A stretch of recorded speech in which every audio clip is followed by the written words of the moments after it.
People often joke that the media only cares about the lives of those in Europe and the broader West. This is based on the idea that those who hold power decide what stories to tell and also what stories not to tell. But is that soft power ultimately still concentrated in the hands of Western democracies?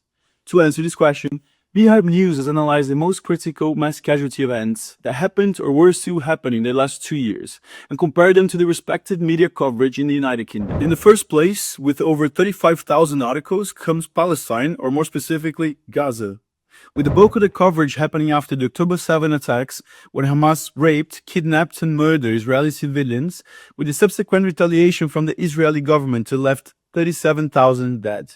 Sadly, the only source that we have here is the Gaza Health Ministry, which is controlled by the Hamas government. In second place comes the war in Europe.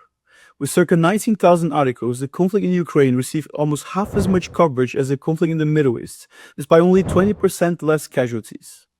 Far behind, in the third and fourth places, come Sudan and Burkina Faso, with a combined coverage of only 1,690 articles, despite over 100,000 people having been killed by the Arab paramilitary forces in Sudan and Islamic jihadist groups in Burkina Faso. For comparison, the main UK outlets published 21 times more articles about Gaza than they did about the two African conflicts combined, despite almost 3 times more people having died in Africa. Let's not forget China and the over 1.5 million people being kept in concentration camps right now by the Chinese government, with only 184 articles having talked about them in the last 2 years. If stories can tell us anything about power, is that Africa is a true forgotten land, and that the Middle East and China have much more influence over Europe than we like to admit.